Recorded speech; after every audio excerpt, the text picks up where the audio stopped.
Por gentileza, abra a sua Bíblia. No segundo livro da Bíblia, livro do Êxodo, capítulo de número 3, versículo de número 7.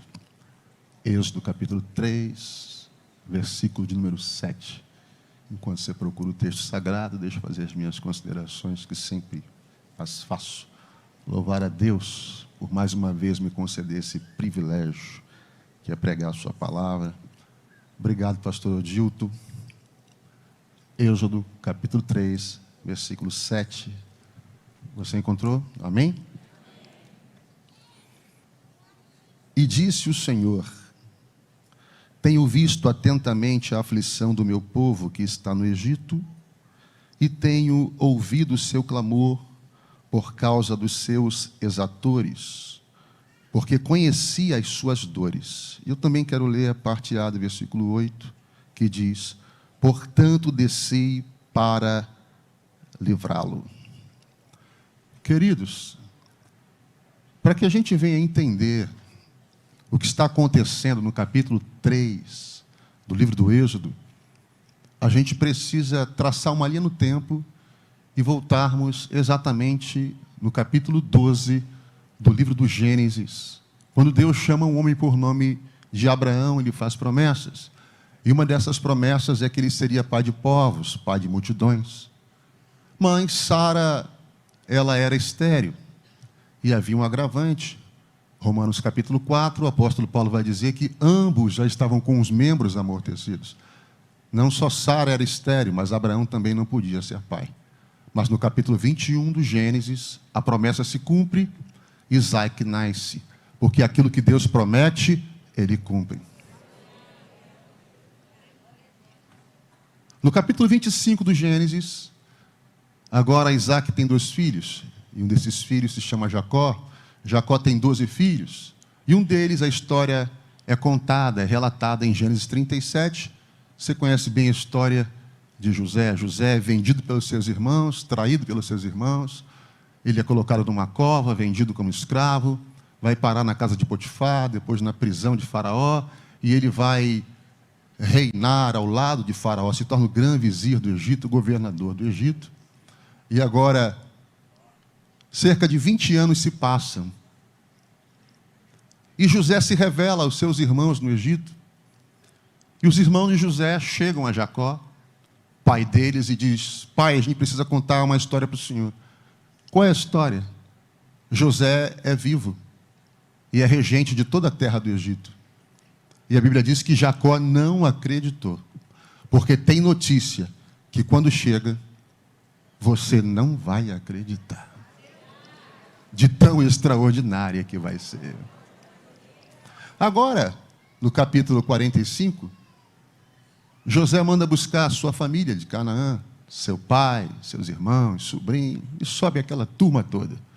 E eles vão morar no delta do Nilo, na terra de Gósen, a região mais fértil de todo o Egito. E ali eles se multiplicam. Se multiplicam tanto que em número se tornam maiores do que os egípcios. E agora uma nova dinastia assume o trono do Egito, os Hicsos. E esse novo faraó de uma nova dinastia não conheceu a José, não conhecia a história de José. E ele começa a oprimir o povo, ele começa a escravizar o povo. A Bíblia fala não só, porque às vezes a gente pensa que a escravidão foi apenas o fato deles pegarem palha e barro para fazerem tijolos. Sim, legal. Mas, Deuteronômio capítulo 4, versículo 20, o Senhor diz: eu vos arranquei da fornalha de ferro do Egito. Ou seja, eu tirei vocês de um lugar em que vocês fundiam o metal, num calor em que vocês morriam queimados. Eu vos arranquei da fornalha de ferro do Egito. Mas não só isso, se a arqueologia estiver correta, e Ramsés for o faraó do Êxodo, eles também trabalharam em muitas construções, monumentos, em honra de Ramsés e dos seus deuses. O povo estava escravizado. Mas a Bíblia diz que o povo começa a clamar a Deus. O povo começa a orar. Clamor é uma oração urgente. E o povo começa a clamar, clamar, clamar, clamar. E no capítulo 3 do Êxodo, Deus chama Moisés, tem um encontro com Moisés. Vocês sabem bem a história. Lá no Horebe, a sarça que ardia. Quando Deus chama Moisés para uma conversa, o Senhor diz a ele: Moisés, eu tenho visto atentamente a aflição do meu povo que está no Egito. Eu tenho ouvido o seu clamor e eu tenho conhecido as suas dores.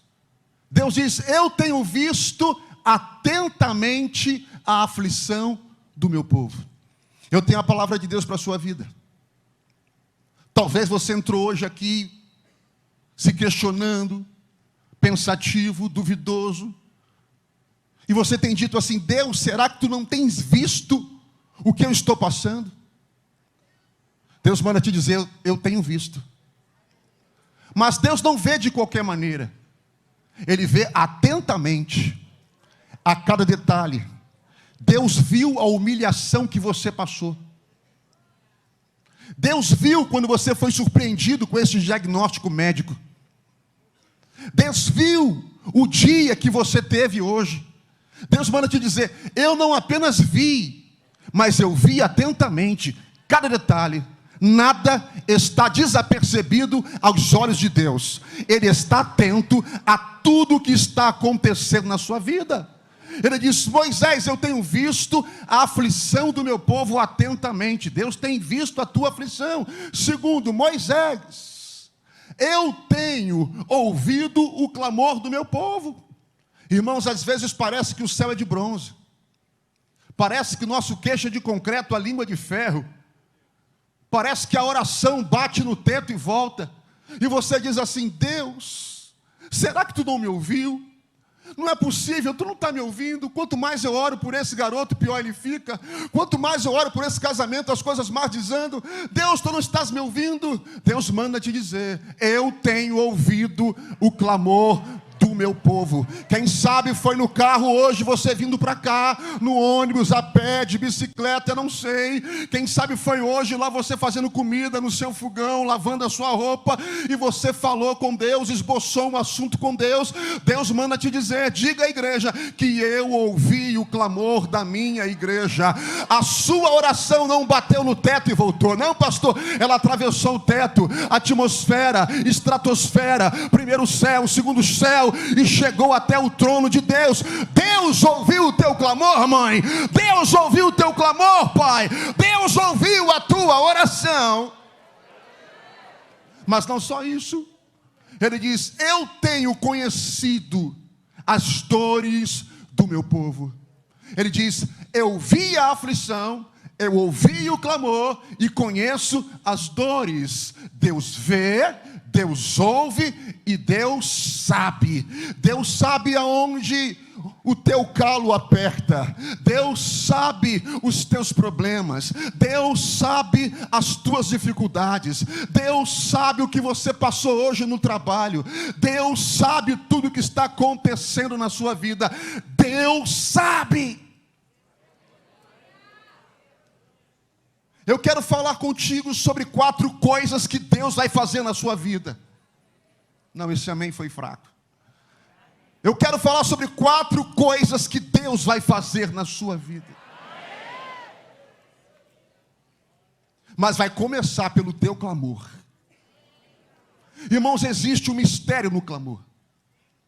Existe algo escondido na oração. Quando o povo começou a clamar, o versículo 8 diz que Deus desceu para livrar o seu povo. Moisés, eu vi, eu ouvi, eu fiquei sabendo de tudo e tem mais. Eu vou descer para livrar o meu povo. Deus viu, Deus ouviu, Deus sabe. E agora, pastor, ele vai tomar uma decisão. Ele vai descer nesse negócio, ele vai descer no teu casamento, vai descer na tua família, vai descer na tua afronta, ele vai descer para decidir.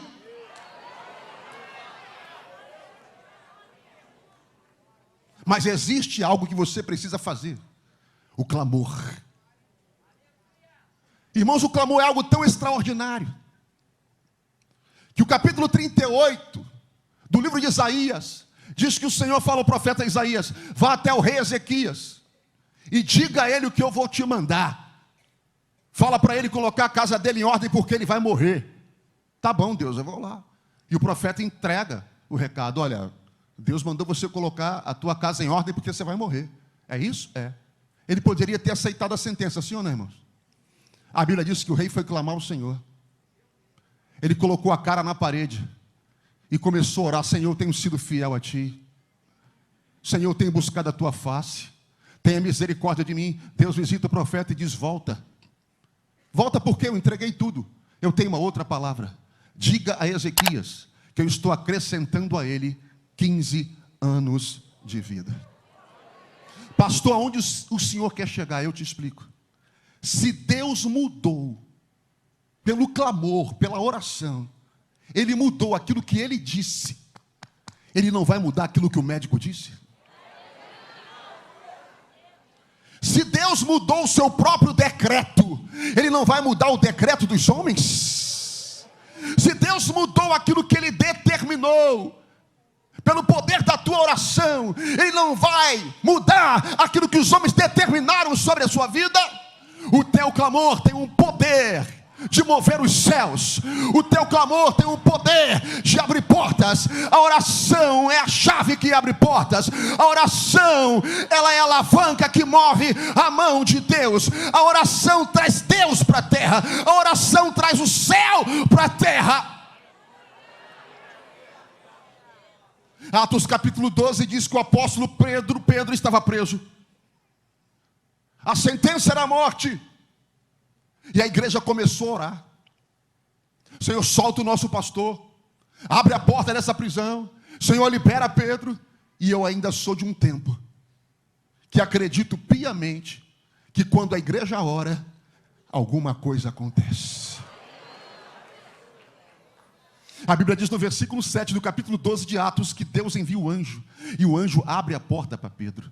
O anjo abriu a porta, mas quem trouxe o anjo? Foi a oração da igreja. A oração traz anjo, pastor. A oração traz anjo. A oração muda a sentença. A nossa oração hoje tem um poder de mudar, e nós vamos orar daqui a pouco. A nossa oração hoje tem poder de mudar decretos. A oração hoje tem poder de mudar sentença. Sentença que foi proferida sobre a tua vida. Sentença de um diagnóstico. Sentença de um homem violento. Sentença de alguém que se levantou contra a tua vida com ameaça. A nossa oração hoje, o nosso clamor tem o poder de desfazer este laço.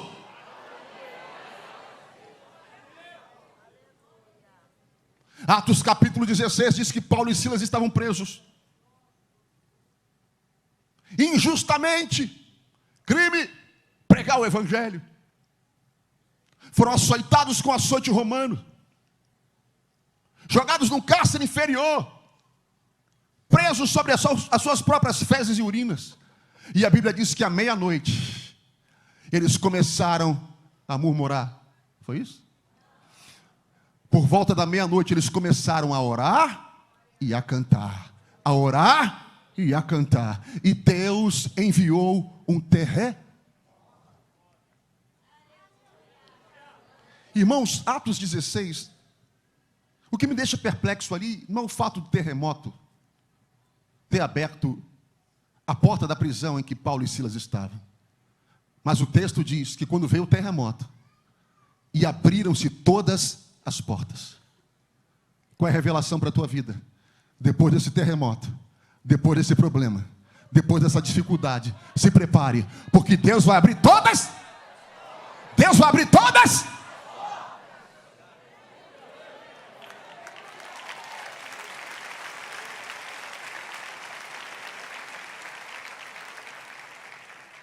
A primeira coisa que o clamor de Israel trouxe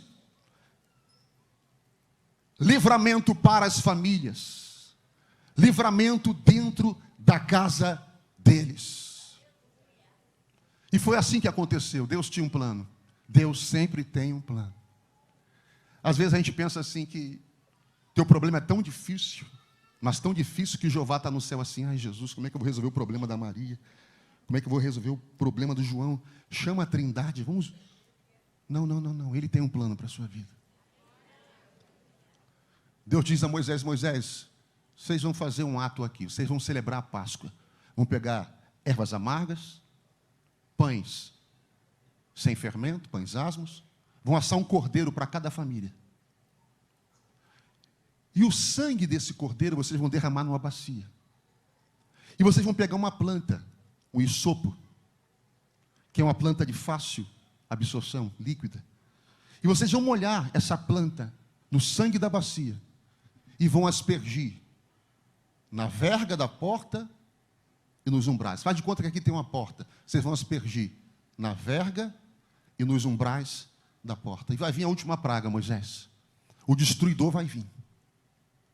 E a casa que não tiver a marca do sangue, todo o primogênito vai morrer. E eu vou matar todo o primogênito. Desde o filho de Faraó até o filho do egípcio que estiver preso. Todos vão morrer. Mas a marca, a casa que tiver a marca do sangue, o destruidor não vai poder entrar. Eu tenho a palavra de Deus para a tua vida, e a primeira coisa que vai acontecer na sua vida, o que é, pastor? O destruidor não vai poder entrar.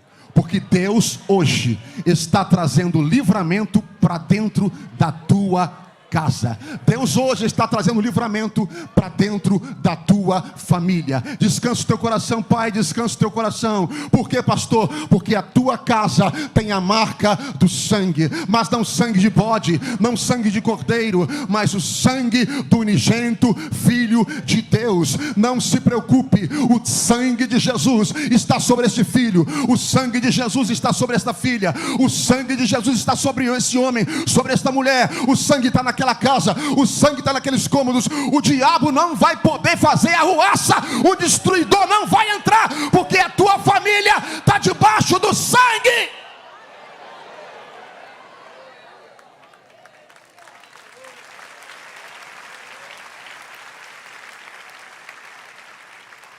Muitos aqui conheciam o pastor Roberto, que dirigiu o culto aqui de segunda-feira à tarde, com os criados todos juntos, em oração, orávamos juntos. Todos nós somos pastores, até o Odilto frequentava, quando menino lá, as orações na casa do Daniel. Escute isso. O pai do Roberto não gostava dele e jurou ele de morte. Matar o próprio filho. Irmãos, eu morava no quarto andar e o Roberto no segundo andar. A dona Leia, a mãe do Roberto, me disse: aquela mulher, a vida dela era oração, visitar os presos no presídio e no hospital visitar os doentes. A vida dessa mulher era isso, oração e visita. E ela me disse na época: Alfredinho na época, né? Hoje já estava. Ela disse: Alfredo, eu acordei de madrugada para ir ao banheiro. E Edson saiu do quarto do Roberto com um porrete na mão. E quando ele me olhou, ele disse assim: Leia, eu não toquei nele. Eu não fiz nada com ele. Eu não encostei um dedo nele, Leia. Quando eu entrei no quarto, ele já estava todo ensanguentado. Mas não fui eu. E ela disse: Alfredo, eu corri dentro do quarto, acendi a luz e fui procurar sangue. E quando eu olhei para o Roberto, ele coberto com o lençol, e eu não vi sangue. E eu levantei o lençol e também não vi sangue. Que sangue era aquele? Que sangue era aquele? Era o sangue de Jesus que estava sobre a vida dele. Não se importa, irmãos, nós temos uma arma poderosa que falamos pouco sobre ela, pregamos pouco sobre ela. É o sangue de Jesus. A tua oração vai ser essa hoje: Senhor, cobre meu filho com teu sangue, cobre a minha filha com teu sangue, cobre a minha casa com teu sangue.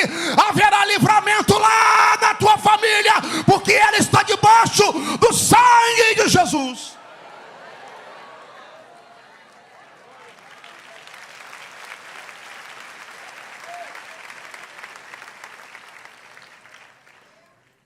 Irmãos, eu era bem novo. Não era pastor ainda, mas já pregava. E eu me lembro, e essas coisas só acontecem com a gente meia-noite, 1h da manhã. E a campainha tocou, não era interfone, era janelofone. Tocava e você tinha que chegar na janela para olhar. E era um amigo de infância, me chamou, disse: o que foi, Washington? Já estava na cama. Ele disse: cara, eu preciso te falar uma coisa. Falei: o que foi? Então, cara, a gente foi no cemitério hoje, no enterro de um conhecido nosso, e a minha cunhada caiu lá no chão, e ela ficou como morta. E depois de muito tempo conseguimos levá-la para casa. Ela melhorou, mas agora ela está em casa, e ela está como morta de novo.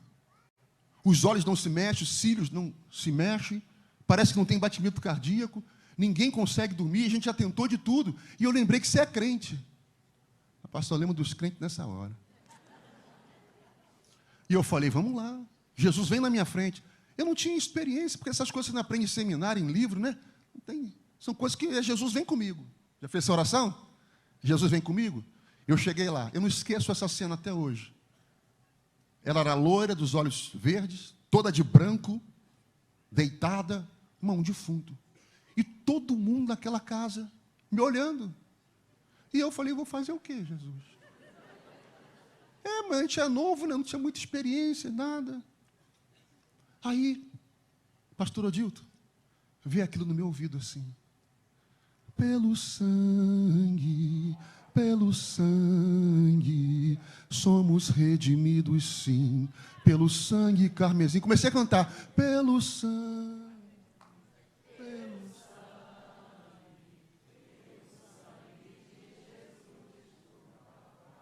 Começou a se entortar. Eu falei: pelo sangue. Eu disse: há poder no sangue. Em nome de Jesus, solta ela. Em nome de Jesus, deixa ela. Aquela mulher levantou, aceitou Jesus como Salvador. O Washington aceitou Jesus. O marido dela aceitou Jesus. A família toda aceitou Jesus. E todo mundo foi dormir em paz. Sai daqui hoje e vai dormir em paz, porque tem livramento para a tua família. Ela está debaixo do sangue.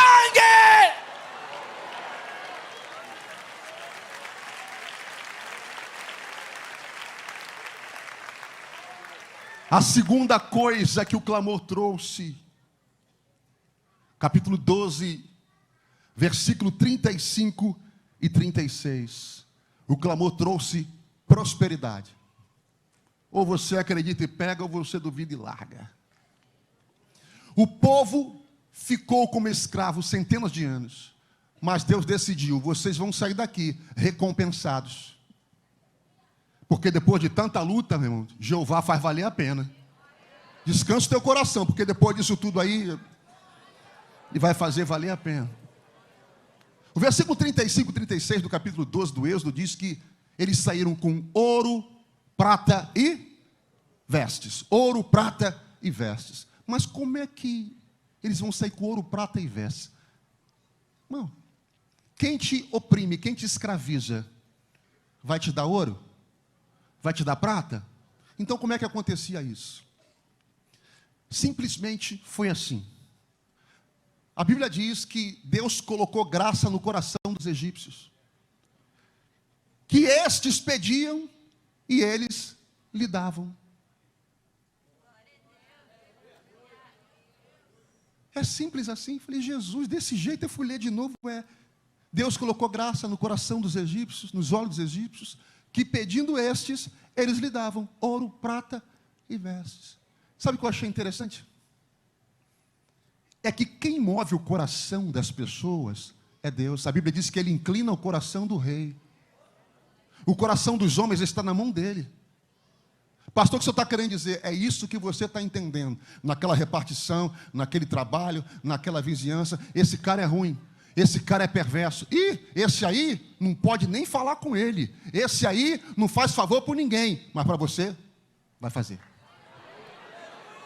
Irmãos, essa aqui é a noite profética, eu estou liberando palavra profética. Ou você crê, ou você não crê. Deus vai que você vai dar testemunho aqui na quinta-feira da vitória. Deus vai colocar graça no coração de gente. Deus vai colocar graça aos olhos dessas pessoas em teu favor. Mas ninguém consegue, mas você vai conseguir. Mas ninguém tem, mas você vai ter. Deus vai mover o coração dessas pessoas em teu favor. Vai colocar graça e você vai receber.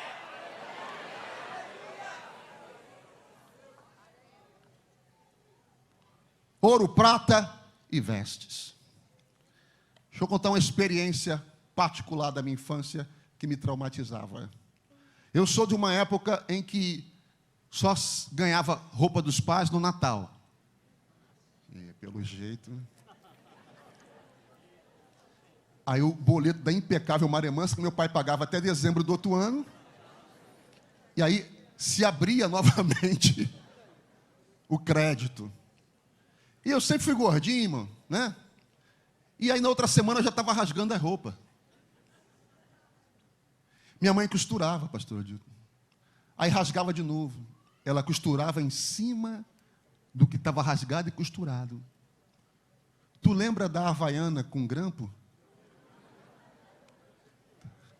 Teve a irmã que fez assim. A com prego? Exatamente. E às vezes, irmão, aí rasgava aqui, rasgava lá, remendava lá, e a gente novo, às vezes, ia conversar com a menina novinha, né, e tal. E aí, com vergonha, tapava o remendo aqui, tapava outro remendo aqui, vai ficando assim, todo remendado. E um amigo meu chamado Magno, né, ele me disse assim: Alfredo, o meu primo tem mais ou menos o teu corpo. E eu peguei umas roupas lá com ele que ele não usa mais. Trouxe um saco de lixo preto. Esse saco de lixo preto eu abri aquele saco, botei aquelas roupas assim, mão amassada, e eu falei: Jesus, imagine isso aqui passado, vai ficar bacana. Por que eu estou falando isso para você? Creia naquilo que Deus te prometeu. Pode se passar 30 anos, você vai esquecer humanamente aquilo que Jesus te prometeu, mas quando se cumprir, o Espírito Santo vai te trazer a memória. Porque Jesus precisa ser glorificado. Então o Espírito Santo vai te lembrar. Muitos anos se passaram. E eu estava em uma loja de conveniência, numa loja de roupa. Vou fazer propaganda aqui. A Zara. Eu estava em Madrid, na Espanha, fazendo compras. Eu senti um espírito de inveja que entrou ali. Foi na galeria, rodou, mas ele saiu por lá. Foi embora. Eu estava em Madrid com a família, fazendo compras. E depois o Espírito Santo me lembrou. Lembra das roupas rasgadas?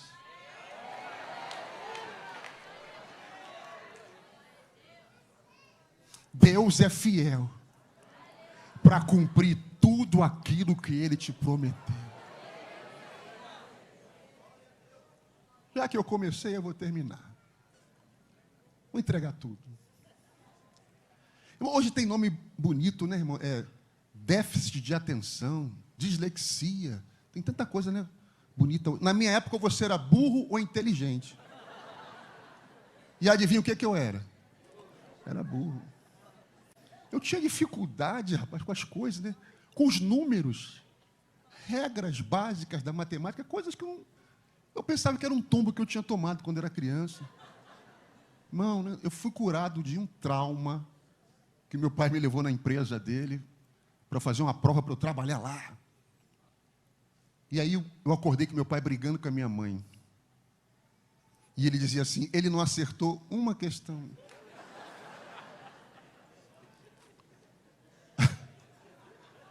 Aquilo me traumatizou.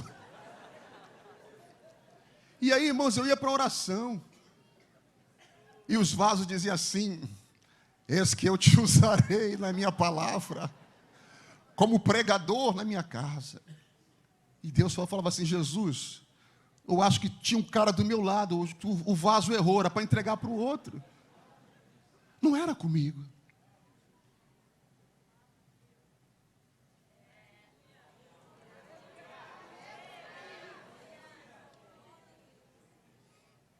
Você está olhando para o improvável. Você está olhando para aqueles absurdos de Deus. Aí, tem vezes que a secretária do pastor Silas, a Cristiane, me liga. Aí a secretária do pastor Silas diz assim: pastor Alfredo, pastor Silas está perguntando se o senhor tem agenda para tal dia. Eu digo: eu vou ver aqui na minha agenda.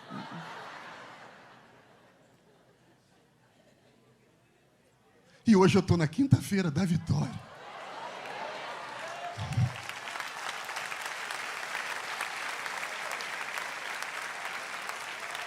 Salmo 118, versículo 23, o Senhor fez isto, e é coisa maravilhosa aos nossos olhos. Se Ele prometeu, Ele vai cumprir. Para de olhar para a tua limitação, para de olhar para dentro de você, para com esse negócio que não pode, que não dá. Deus é fiel para cumprir tudo aquilo que Ele prometeu.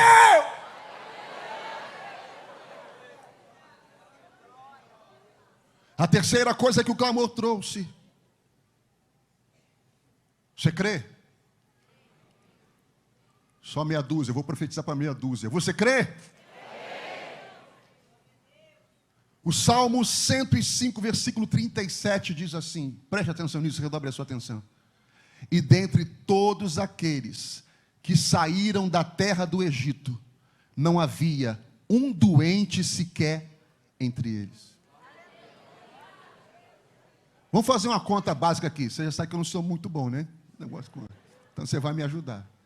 A Bíblia conta 600 mil homens de pé, porque ela não contava crianças e nem mulheres.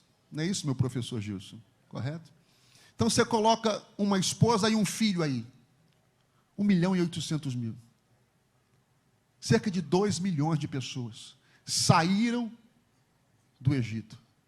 E não havia um único doente entre eles. O clamor do povo trouxe saúde para eles. Irmãos, eu não sei como você entrou aqui. Eu não sei qual foi o diagnóstico médico, mas isso pode ser anulado. Essa sepultura pode ser fechada. A morte está cancelada na tua casa. Eu declaro saúde sobre a sua vida, saúde sobre a sua casa, saúde nos teus ossos, tendões, nervos, aparelho digestivo, estômago, rins, pulmão. Recebe essa palavra, cérebro, olhos, em nome de Jesus. Tumor, caroço, você está repreendido do nosso meio. Receba a saúde. O teu clamor tem o poder de trazer saúde. Louvado seja o nome do Senhor.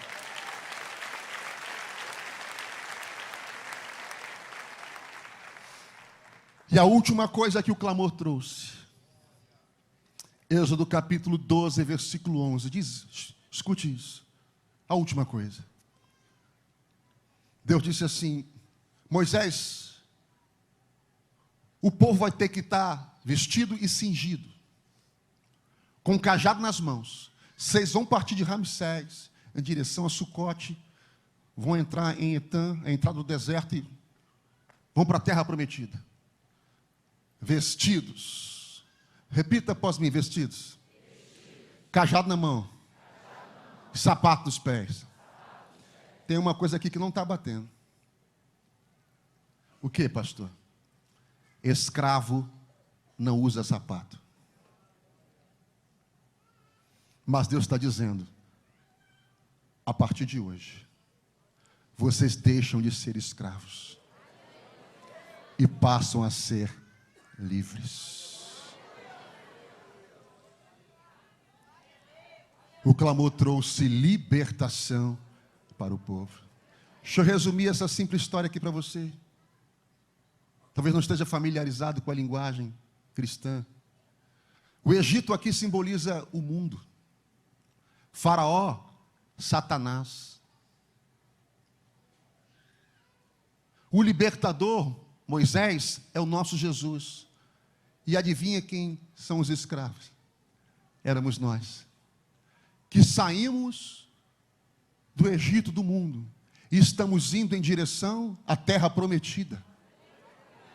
No meio do caminho tem um desertozinho para atravessar, tá, irmão?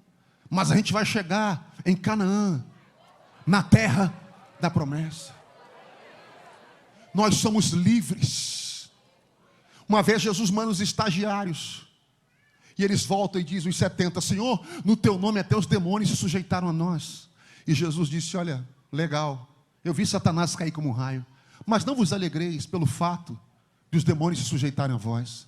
Antes vos alegreis por terem os vossos nomes escrito no céu, escrito no livro da vida. A maior vitória que você pode ter, você está no culto da vitória, a maior vitória que você pode ter, não é porta aberta, não é carro zero, não é apartamento, isso é tudo maravilhoso, e Jesus dá, Ele é bom, mas a maior vitória que você pode ter, é o teu nome, está escrito no livro da vida, é o teu nome, está escrito no céu. Um dia nós éramos escravos, escravos de quem, pastor? Escravos do pecado, escravos de Satanás. A Bíblia diz em 1 João capítulo 3, versículo 8, que para isto o Filho de Deus se manifestou ao mundo, para desfazer as obras do diabo. Atos capítulo 10, versículo 38 diz, que Deus ungiu a Jesus de Nazaré, com poder e virtude, o qual andou fazendo bem, e curando a todos os oprimidos do diabo, porque Deus era com ele. João capítulo 8, versículo 32 diz, e conhecereis a verdade, e a verdade vos libertará. E o versículo 36 completa o 32 dizendo, se pois o Filho vos libertar, verdadeiramente sereis livres. Segunda de Pedro 2,19, escute isso com muita atenção. Segunda de Pedro 2,19, Pedro vai dizer assim, aquele de quem é vencido, do tal se torna-se escravo. Aquele por quem é vencido, do tal se torna-se escravo. Um dia nós nos tornamos escravos da prostituição, porque fomos vencidos por ela. Muitos se tornaram escravos da cocaína, dos psicotrópicos, da maconha, das drogas, porque um dia foram vencidos por ela. Muitos se tornaram escravos do pecado, do jogo de azar, tantas esquisitices, maluquices. Por quê? Porque um dia você foi vencido por isso tudo e se tornou escravo disso tudo. Mas a Bíblia nos fala de um Jesus maravilhoso, que aonde ele chega, maldição é quebrada. Aonde ele chega, laço de bruxaria, feitiçaria, mortes são desfeitos, sepultura é fechada. Aonde ele chega, ele faz aquilo que o divano psiquiatra não pode fazer, aquilo que o melhor amigo não pode fazer, aquilo que a alta ajuda não pode fazer, aquilo que coach não pode fazer, Jesus faz. A igreja de pé.